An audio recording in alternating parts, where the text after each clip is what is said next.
Hello, welcome to United Planet. Just going to show you a t-shirt. Hope you can see it. It's from Andrew Johnson. I think it's "You Are Being Deceived." I think it says there, if you can see that. Learn the truth at the bottom. There's something at the back as well. I don't know if you can see it.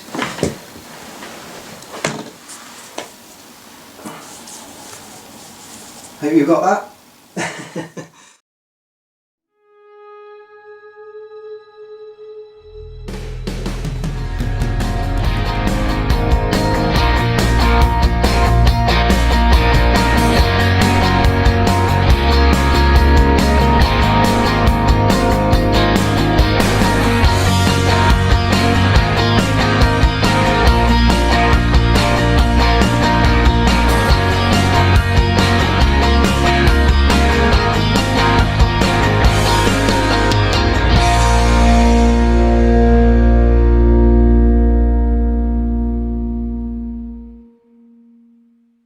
Well, here we are in about month 6 of this COVID madness, an ever-evolving tyranny as an intended byproduct of it, no doubt. And the insanity just gets more insane by the day. We've seen some of the awful reconstructions of our schools, which all seem to have the hallmarks of a trauma-based mind control for kids. This is straight up child abuse. A child's development depends on social interaction with other children, and keeping them apart. It's just not natural for children. They need this to expand their growth, expand their learning, and just develop as normal human beings.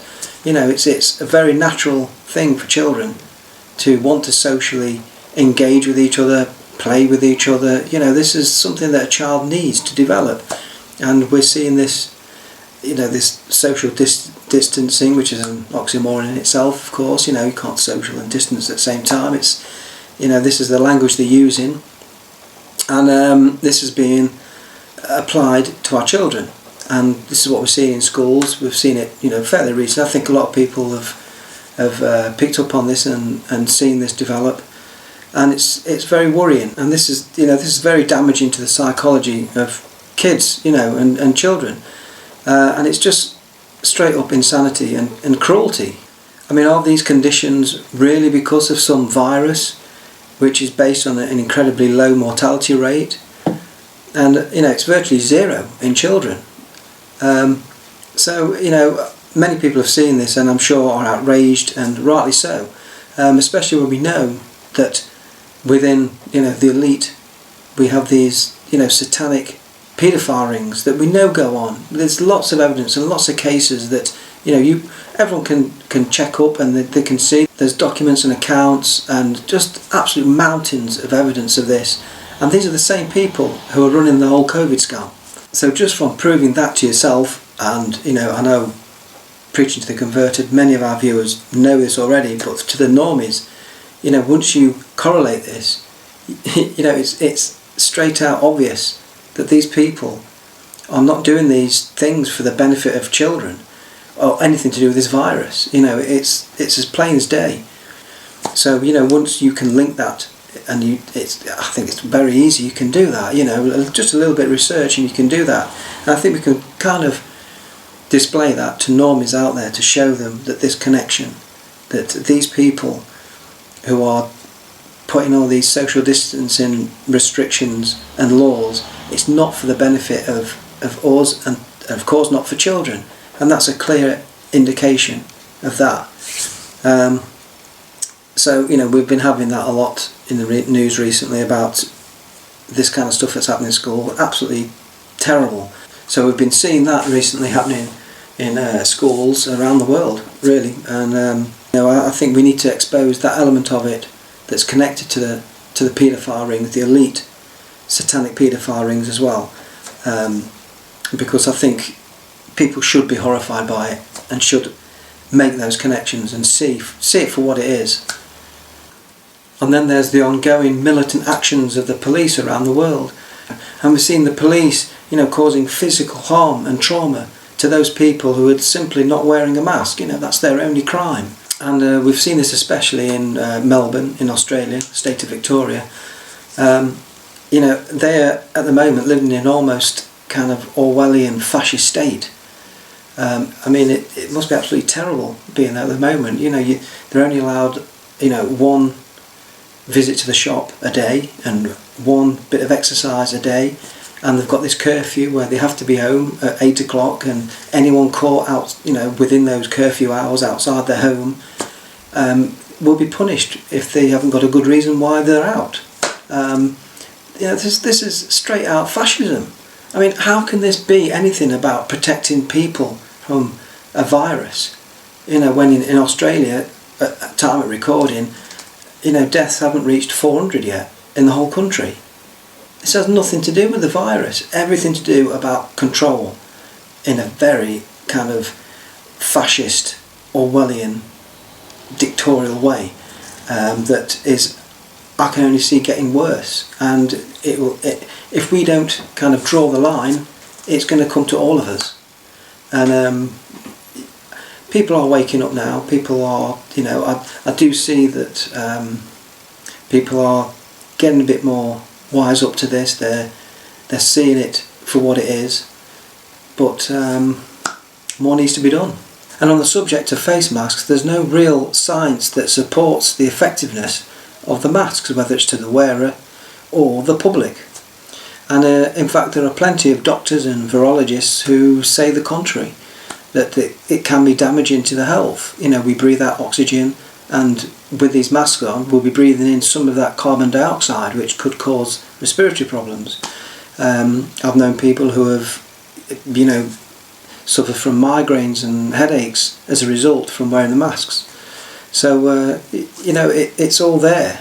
If you want to check out, look at the sources, do some research, and you'll see that there is nothing to back up the effectiveness of the face masks, nothing of any real great substance. But there's plenty saying that this could be detriment to our health. And on top of that, the masks are just a symbol, aren't they, of the control that the powers that be have on us. They can see who's complying and who's not. So it's more of a tool for control and the virtue signalling than anything else. But for most part, people are complying to this, out of fear. They've chosen fear and not love. Love will set you free. But if you choose fear and you go into fear, then you can be manipulated. And thus, if you are in that state, then of course, you're going to believe everything that the politicians, the media, the bought and paid for scientists at Sage or who, you'll buy everything that they say, even though they were telling us months before that there was no science behind face masks when we're in the peak of this so-called virus.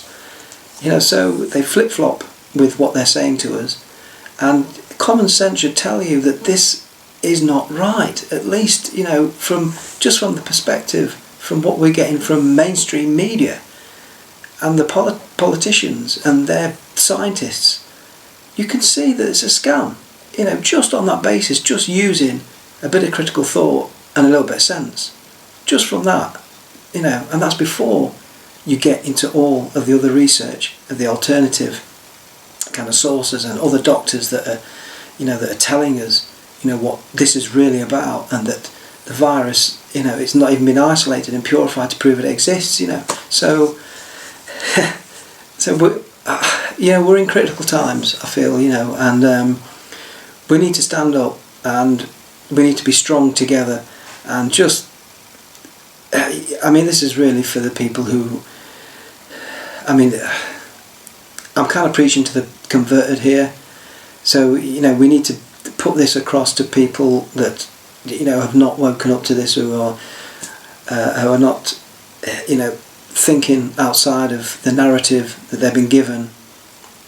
But even those people, surely by now, there must be little inklings of question in the back of the mind, that something isn't right, and we need to kind of encourage that in those people. We need to kind of talk to them, drop a few more seeds, and get them to think about this situation, because the only way we're going to get out of this is if more people we wake up and we stand together and we stand firm together against this tyranny that's happening now on a daily basis. It's growing. And I think that is an indication also that the powers that be are a little bit scared. They're a little bit wary. They can see a lot more people are waking up, and we need to push that further. So I can see that we're on a kind of a crossroads at the moment, at the time that we're in now, and that's something we can get a bit of hope about. And we've got to just remember that we are the ones that have the power, and we shouldn't keep relinquishing our power and giving it to those who are not deserving of anything. We shouldn't give our power to anybody, and we're allowing them out of fear to control us. And this is what gets us in the mess in the first place. This is why we're here. So we need to kind of stay firm together, spread the message, and hopefully we can turn this around. And I'm kind of hopeful. And once people realise that they have the power, that it's within them, within the people, it's only a small percentage, 1% is often heard, that those who are controlling and running the world, we give them that power to do that. And we shouldn't just be in servitude of that. Let's regain our power and make a stand against this. And and more people are doing that. This is great, and I think if we encourage more, then I can see this tide turning, and we've got to keep that in mind. And that was the thing about yesterday, of time of recording, on the 14th of August, Friday. We went to the Midland Freedom Gathering in Birmingham, and it was a great turnout. I'd say around 200, 300 people went, and the kind of residing feeling you got from that was hope. There was some brilliant, rousing speeches, and we talked to many like-minded people. We met a lot of people that all coming from the same mindset and all wanting freedom and liberty that's rightly for us, for the people, for everybody. And a clear message, I think, was sent yesterday, and it was a great day, a great turnout, and it was great to mix with like-minded people, researchers we met as well, and it was just a great boost of the morale, and to give you a bit of strength to really move forward. So we were privileged to be there, and it was great to see some great people and great speeches. So I think this gives us real hope that we can find the strength to get others on board, because we need others on board. It's okay talking to the kind of converted already, that already are aware of what's what this is really about and the whole backstory to it and everything, but we need to get to those that are yet to wake up, and more are waking up now. So let's spread the message.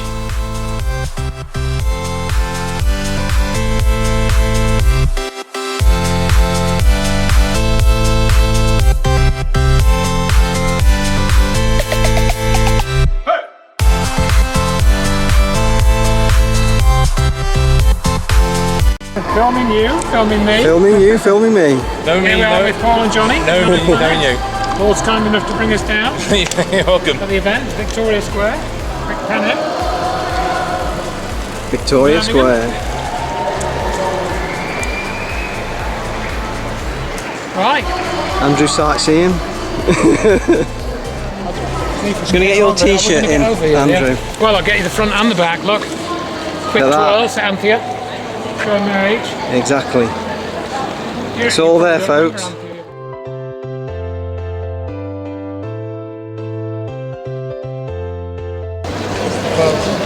Okay, so first up is Andrew Johnson.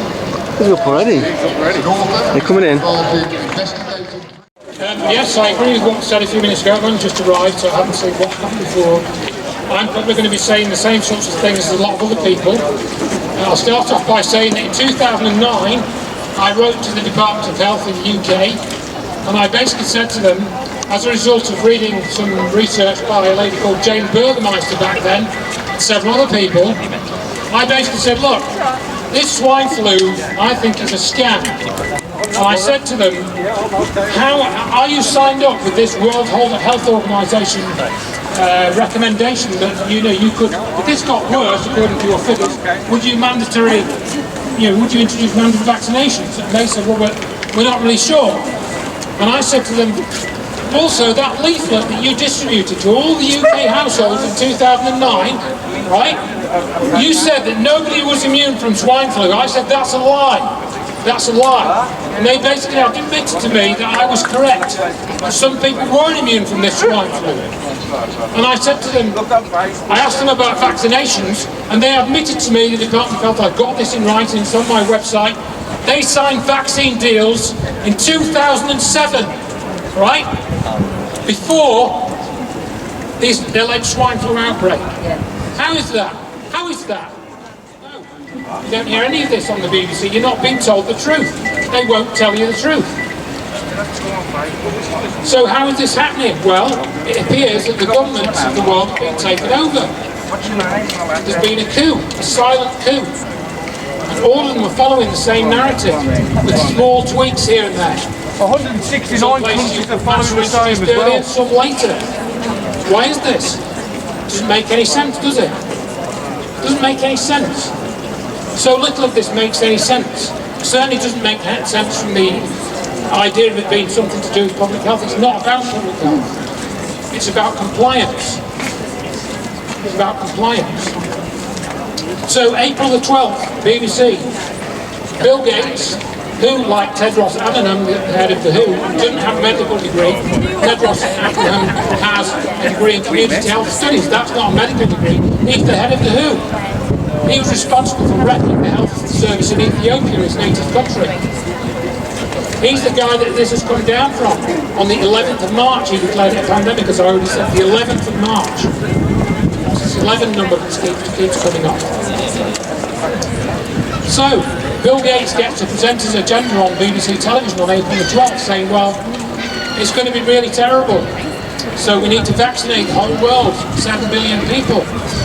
Now, he directly doesn't benefit from this, because he's allegedly got this foundation, which is allegedly a philanthropic foundation, the Bill and Melinda Gates Foundation. How is it that he's funding? How is he funding the BBC? Why is he funding the BBC partly? He's giving funding to certain BBC documentaries, for example. He doesn't have a medical degree, as I say. Why is he getting to present this agenda on the BBC? Saying that everyone can't go to pop concerts until he says so. What's it all about? And then we get the coronaviruses, of which there are 6. 6 coronaviruses, one of which is what? The common cold. Right. So, what happened? When did we lose our perspective, guys? Imperial College. Professor Neil Ferguson wrote a paper based on what? Mathematical modeling. Go figure. We can actually look up Neil Ferguson's failed code for past pandemics, one of which led to the decimation of farming in this country, having between 6 to 11 million livestock slaughtered. Thank God we're not livestock.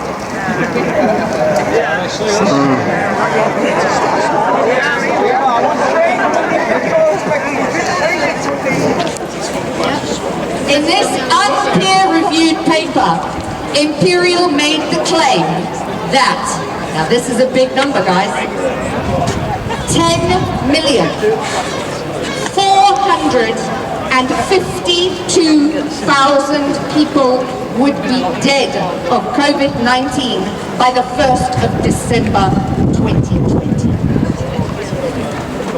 Let me put that into perspective.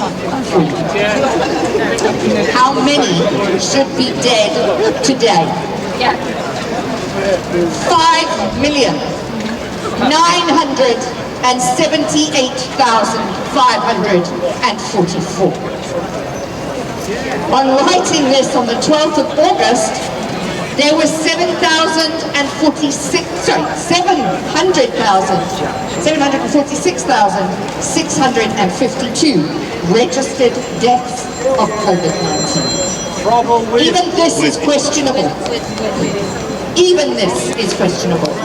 Public Health England is currently under investigation for inflating figures. 5,000 have already been wiped off the total. And the US hospitals, well, we all know what happened there. Fat payouts for anyone who had COVID-19. They even were threat to life by ventilating patients too early. Again, for money. Yeah, I'm in. Just go back a little bit though. Remember you. Andrew as well. Andrew Johnson as well. We'll start with this guy. Okay, go on then. Go on then. Ian, right. You've got have you got a web? Have you got platform? Yeah, Facebook platform is Controversial Subjects Unleashed, and the YouTube platform is Richard Shaw, which of course will have. He's already got a few videos on there, but I haven't advertised that yet, so I wanted to grow first. But the actual Facebook platform is growing really well. It's amazing how many. When you enter this game, you start taking it serious. It's amazing how many people contact you, how many people send you messages saying thank you for what you're doing, and all we're doing is all playing the same part. We're spreading the message and the alternative truth from what we're told. That's it. From the government, all of us are losing our trust in our government now. Can't trust the word that comes out of their mouths. We have to sift through it ourselves and find the real truth. How long have you been doing this? Yes, so yeah, I wasn't sure. I met Conlon, he's not here, about 12 years ago, at least 12 years ago. So when I was red pilled back then, the whole world changed. Got to the point where my own family wanted to have a section. Wow. Because they thought I was going crazy talking about the Twin Towers, talking about moon landings, and here we are today, still, everyone who's on the page is still on the same page together. Just trying to educate other people who have not looked into this. Just a little soundbite. Once you're in, handle what's taken, then from there on, you can. That's right. You're in there. Then the dots connect, and then you see a bigger picture. I did a lot of ancient history, so in regards to I'm pretty much a scholar with history and religion. Putting them together with today's scenario, we do see history repeating itself. The masses of people have lived through times like this before, where we have to stand up and work together. We hear stories about civil wars, and the wind writ that story. Believe it or not, this is the civil war we're living now. And in time from now, we'll be able to look back and they'll talk about this as being a civil war. But it's not. It's the masses standing up for their right and freedom. Thank you very much, guys. And Excellent. you don't remember me, I remember you. You're not speaking on it? No, not at this one. I'm speaking at the Bristol one on the 30th. Bristol one, right. But that's on the 30th of August. Sunday 30th. Brilliant. Bristol, wow. Bristol, yeah. I was in there not so long ago. I'm just a punter here today, like everyone else. Yeah. Just enjoying the talks. Did you find out about this a bit later on? Yesterday. Yeah. I thought I saw it. Yeah, I saw a thing on Facebook as well. Well, I texted Piers Corbyn yesterday to get details on the London event because I was going to London today. And he said, I'm going to be in Birmingham. It's going to be a bigger event. He mentioned some people that are speaking. So I thought, I'm just going to Birmingham instead then. So it's a very last minute decision. Yeah, I mean, we found out through Mark. I mean, I didn't know about this till Mark, and I saw your post on about. You found out last night? Well, I saw yours last night with more detail. I didn't know much of details about it. Mark told me about it.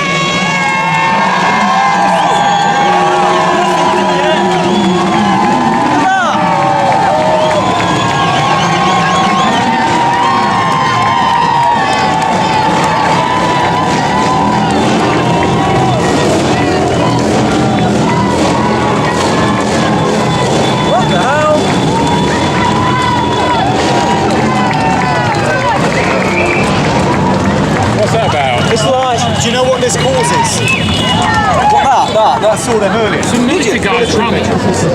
So, alright. I don't know what they're testing against. It's crazy, isn't it? Yeah. It's crazy. It's like they do it on films. Yeah. Military flags and stuff. Yeah? And more. And more. And more. There you go.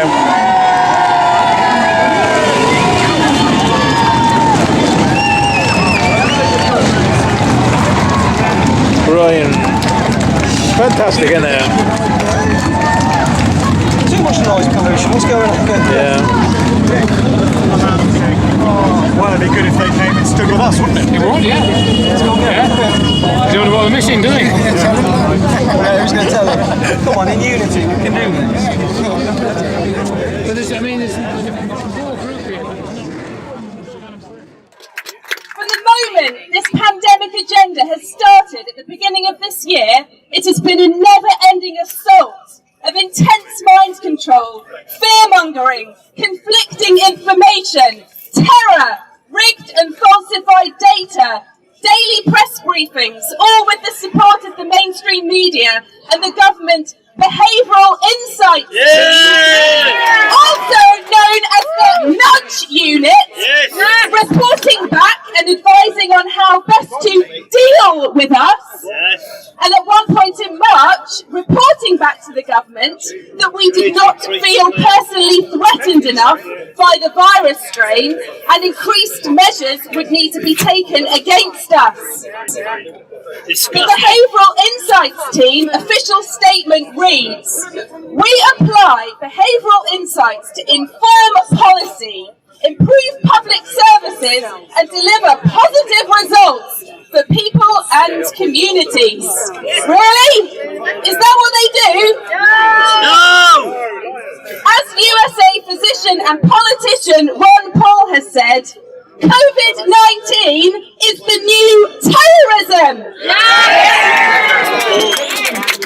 If something doesn't feel right, just research history and you will find some very powerful answers. Hitler seized power in 1933.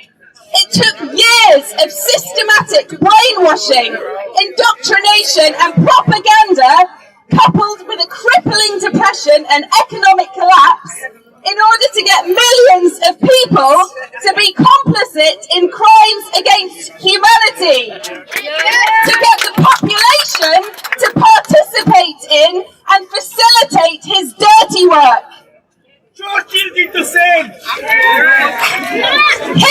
didn't kill 6 million people alone, his collaborators did. Tell the police that over there. As the Nazis' victims were queuing up outside the gas chambers, many believed that they were going for a shower. As humans, we struggle with the notion that other people would want to inflict harm onto us. But indeed, that is what is happening. The evidence is all around us. Albert Einstein, who managed to escape Nazi Germany, said, "The world will not be destroyed by those who do evil, but by those who watch them without doing anything." You all know what's going on. You all know that the hospitals are empty, that the walls are being shut. They're lying to us. It's bullshit. It's bollocks. If you work for the front line, make a video, put it on Twitter, put it on Facebook, put it on YouTube, tell people what's happening. The intelligence agencies will be here watching this. They'll try to say that we're all UFO followers. We all believe in Dracos. We're all conspiracy theorists. And what they don't know is we're conspiracy analysts. We know what's happening. We know what's going on. We know how they're misleading us. And we need the frontline workers to speak up. If you think you're a hero, hiding behind a mask, in a hospital, pretending this is real, you're talking shit. You need to wake the fuck up. You need to tell the public, you need to tell the people who are in Costa, the people who are in Clare Monge, the people that are in next, the people that are in River Island, that this city's will. We're heading towards the cliff, and those people wearing those masks are driving us off the cliff edge. Now the BBC will tell all of those people that you're idiots. You're not idiots. You know the truth. Yes, thank you. The BBC have told us we can trust the NHS. We can trust the NHS. They know what's going on. The staff know what's going on, and they need to speak up. Every single person here needs to encourage every single friend, family member, cousin, relative, children, mothers, fathers, who work in the NHS, who work in the front line, to go public. The mainstream tried to censor me when I blew the whistle. It will happen to them, but it can't happen to all of them. I did what I did, and I was one person. There's thousands and thousands and thousands of NHS staff, frontline workers, ambulance drivers, doctors, nurses, dentists, you name it, they're there. They all know what's happening. They all need to go public at once. They all need to make videos. I encourage them to make videos. I encourage you to encourage them to do the same. There's June.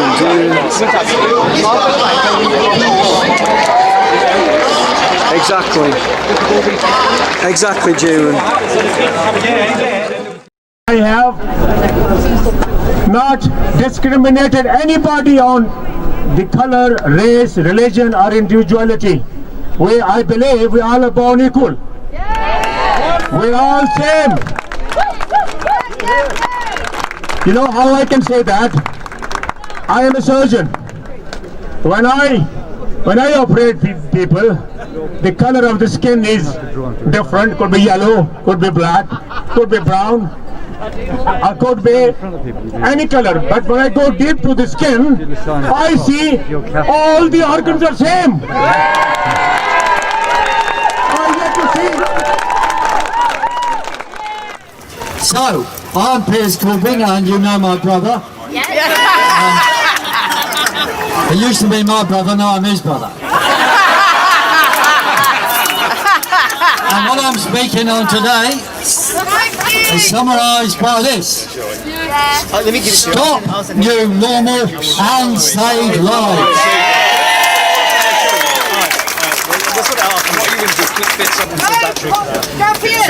So we know, as a matter of fact, from what the doctors have said, that there's nothing more dangerous now than an ordinary flu. So why do we have a lockdown now, not last year, the year before? Why? Well, the answer is they have a hidden agenda. And the COVID story is a hoax. Now, when we say this, the Daily Mail says conspiracy theorists. Yes, okay. Jeremy Corbyn's conspiracy theorist brother says blah, blah, blah. Well, when I was arrested twice in Hyde Park, Speaker's Corner, the Speaker's Corner for Speaker's Freedom, by the way, but I was arrested twice for speaking. I did warn of the dangers of Bill Gates' Vax program, and that he wanted to vaccinate everybody in the world and make billions of pounds of it, and remove women's fertility in large numbers. We were told that was a conspiracy theory, but now we know it's true. We also warned that hospitals were empty. We were told that was conspiracy. Now we know that's true as well. So I would say now that yesterday's conspiracy theory is today's truth. And on vaccinations, I would say that we know their game. And I would say, we're not just saying, oh, we don't want mandatory vaccinations. We're saying we don't want any vaccination program at all. The vaccination program in the name of COVID is there. They've got 10 different groups all working on vaccines. They're all going to be paid. They're all lying, every single one of them. They're making up stories to make billions. all the vax programmes should be taken down in the name of COVID now. But how are these lies held together? Well, I would say the first culprit is the BBC. And I say, take down the BBC!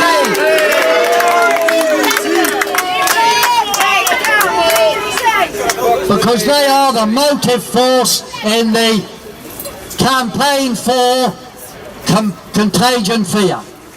Everywhere they're trying to divide people out into contagious and more contagious. That's what it is. So you're all contagious, don't get close to me. But then they say, oh, but black people are even more dangerous. And they're a minority, you notice, they're a minority. Black people are a minority and they're more dangerous because, well, the reason is they haven't got enough vitamin D, or those of them that don't go in the sun haven't got enough vitamin D. So why didn't the BBC tell us about lack of vitamin D and say that's the issue? And that includes white people too, and I know some very pale white people who stay indoors all day.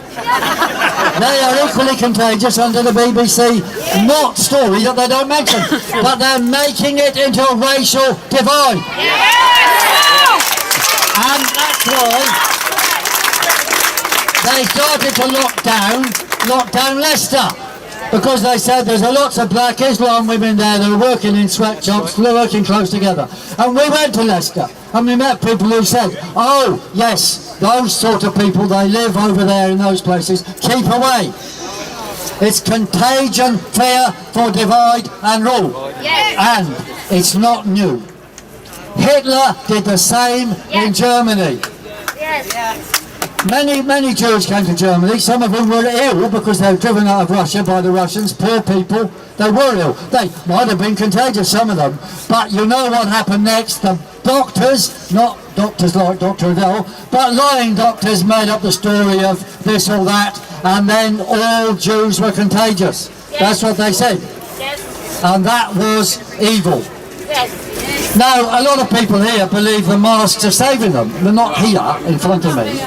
But you know, I've met people who say, I haven't got COVID because I've been wearing a mask. And I say, well, I haven't got ill because I haven't been wearing a mask. But, you know, see this, where's a fence? Yeah, see those fences over there? Would a fly be stopped by those fences? No. Wearing a mask is like expecting a fly to be stopped by a fence. A fly is a virus or any particle that size is a tenth of the size of the grid size in your mask. It is stupid. It is a badge of, well, let's say stupidity, but certainly it's a badge of submission. And the more people they get wearing masks, the more ready they are for the second lockdown, which will be the end of democracy.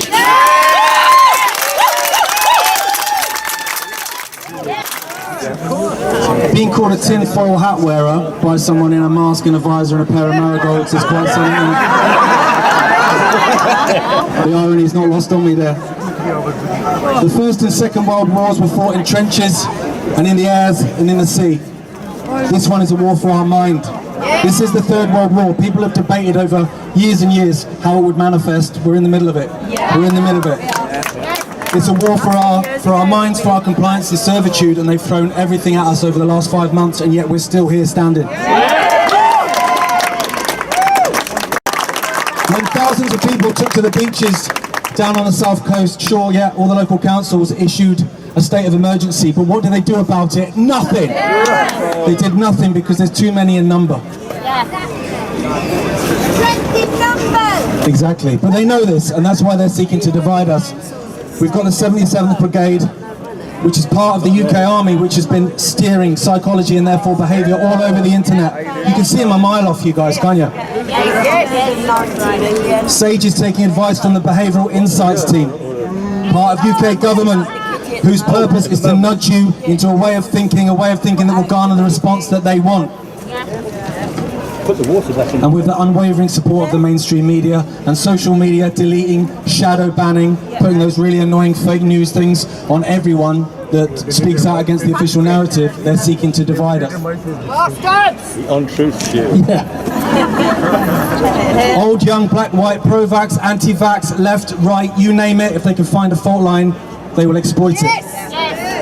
Yeah, if you look around, we're all standing here, every single one of those demographics.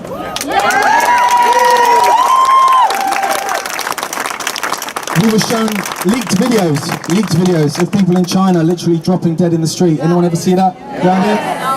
Didn't see it around in the West though. Outside Yates's maybe on a Saturday, but that's about it. Yeah, but it's all about fear. That was all it was, and it was about getting us to accept the lockdown. That's why they built these hospitals that they never used. That's why they built these massive morgues that they never used. Because when we looked at that, we thought, and it never came. Yeah, we paid for it. Yeah, as always. I want a refund! Yeah, I wouldn't mind that either. It's just a 3-week lockdown to flatten the curve. And even when the curve was flatter than Building 7, the lockdowns were extended and expanded because it was never about health, it was about control. The once great NHS was destroyed and rebranded as the COVID Health Service. Nothing more than a propaganda arm of government. And while hospitals sat empty, cancer went undiagnosed, heart disease went untreated, suicide spiked 200%, domestic violence, alcoholism, drug addiction, all through the roof. In America now, 25% of young adults have contemplated taking their own lives in the last 5 months. 25%. And we were asked during this time to step out of our cages once a week at 8 PM to applaud this destruction. Even while they took our jobs and our ability to feed our families, because it's not about health, it's about control. Members of Parliament took the knee to protest against the murder of George Floyd, who died saying he couldn't breathe, while at the same time mandating the entire population to wear a mask so we can't breathe. Because it's not about health, it's about control.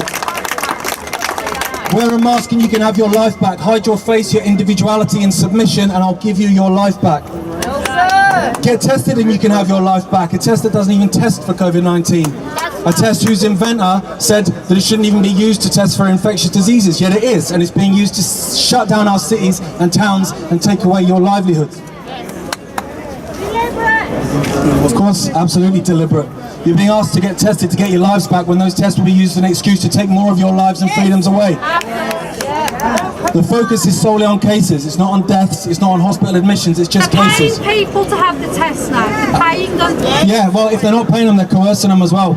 It's ridiculous. You'll get your life back. Exactly, yeah. It gives you information to go to restaurants. Well, yeah, we do, yeah. Yeah, I do.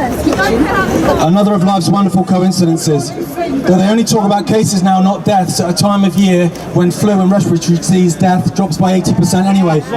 Just a coincidence, nothing to worry about there, mate. Get the vaccine and you can have your life back. A vaccine that has 2 potential scenarios. Either one, it was knocked up in about 25 minutes by a guy down the road and it's dead experimental, and we're going to get that put in us. Even the vaccines that cause great damage that lead to payouts of billions, they take years to develop. But we're supposed to get one that was developed in 20 minutes by a guy behind KFC. What other nonsense.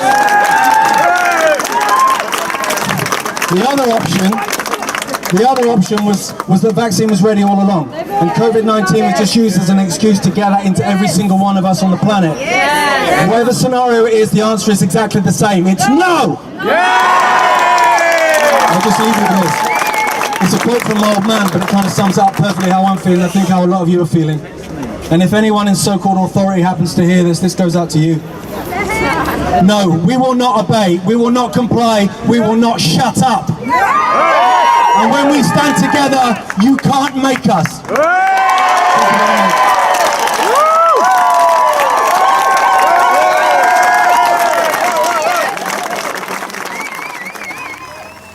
So that was our road trip to the Midlands Freedom Gathering in Birmingham last Saturday the 14th. And once we got back home, a couple of things we were alerted to, and possibly many of you as well. One was the march that happened, we believe, after the actual gathering. We had gone home by then. So I believe it happened after the speeches, and like I said, we had left by then. But many of those who were at the gathering then took to the streets to protest and encourage people on the streets to question what we've been told, what the official narrative has been given by our politicians and the media. And Many were like encouraging the people there to take off their masks, as it's a symbol of, you know, compliance to the Orwellian kind of state coming in, and that, you know, we've been lied to. Many of the onlookers seemed a little bemused, but some must have had little triggers in their mind, and enough for them to at least begin to question what they are being told, and hopefully they went home then and done a little research. You know, this must have happened to at least some of the people, as it would have done also with the protests. And then we had the lamestream media's version of events, as reported in the newspaper, the Metro. They displayed a few photos of the event, mainly of Andrew, in mid-flow of his speech. But I noticed they said that it was mainly a male-dominated crowd, which is not what I or others, you know, witnessed. You know, I thought the whole crowd was very integrated, very mixed. You know, I never thought there was one section of, you know, population than any other. You know, but then again, we don't view ourselves as mixed. We are one. You know, but certainly I never felt it was male dominated at all. There was plenty of women there. You know, it seemed like half and half to me. It really did. You know, but then again, this is usual media tactic. You know, to create a divide. No doubt to angle a narrative of us conspiracy nutters being like a male controlling, dominating kind of force, which is utterly ridiculous. They failed to mention that a good portion of the speakers were actually female, and they were as powerful and as passionate and informed as any of their male counterparts. You know, it was a very equal billing. You know, and everyone in the speeches, regardless of male, female or anything, gave incredible speeches. You know, you couldn't really, you know, differentiate from them. You know, it was fantastic, and that's what it's all about. You know, we don't focus on divide. You know, the media does that. You know, so, you know, again, it's another predictable tactic from the media. But yeah, it's all very divisive, of course. You know, and they also seem to refer to the protesters as just anti-maskers for most part. You know, most of the article referred to as anti-maskers, as if that is our only or main issue. Again, you know, totally disregarding the fact that the mask issue is just one aspect of the whole Orwellian control state our elites are trying to bring in, all under this, you know, the kind of guise of this virus. You know, that they kind of framed it like that's the whole point of the gathering is just the masks. You know, again, it's a way to discredit us. You know, and discredit, you know, what we're trying to achieve. It's just an undermining, you know, tactic. You know, again, it's one that's always used by the media. It's all very predictable.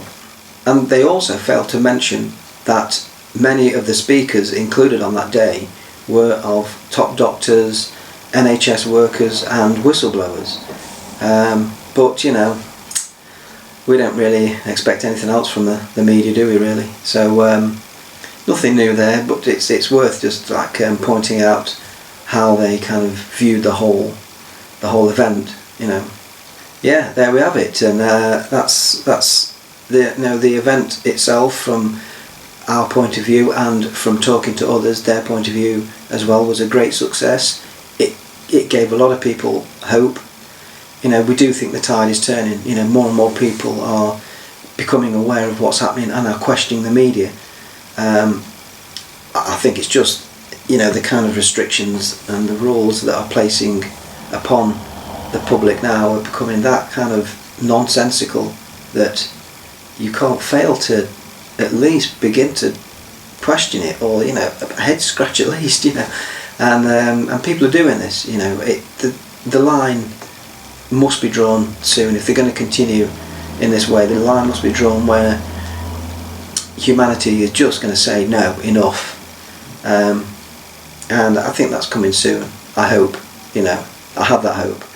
But I guess we've just got to do our bit. We've got to kind of keep spreading the message, you know, stand together, inform not only on social media and do videos like this if you like, or share videos like this and other videos, but contact your local MP or a Downing Street. Let them know that we know. The more people that do that, then that will have an impact. Don't think that it doesn't have an impact. A lot of people, will think, they won't write to the MPs because it does nothing. Believe me, it does. In numbers, it will. So if we all do that, if everyone watching this video, and then encourages everyone else who has questioned this and seen through the facade, writes to their local MP and Downing Street, then it could be valuable, very valuable. It's a good thing to let them know that we know, and so I encourage that. And so let's keep strong, let's keep the faith, and let's keep the hope. I think that we've got everything, every reason to be hopeful. So I'll leave off with there. I'll sign off now. Hope you enjoyed our little road trip. I hope it's encouraged people who haven't yet been to like a gathering or a protest, to encourage you to go to one. I think if the more numbers we have at these kind of events, of course, it's the stronger the message is going to be, put out there. So there's a lot of these like protests and gatherings happening now across the country, and I'm sure it's the same in other countries as well. I've seen, obviously we've seen the Berlin, gathering, which was huge. So try and take the opportunity to attend these. Let's get the numbers up. Let's show them, that there's a lot of people standing up against this. So that's another thing we can do. So I'll sign off for now. Like I say, hope you enjoyed the video. Hope you enjoyed our road trip. And until next time, we will see you very shortly. Thank you very much. Bye bye.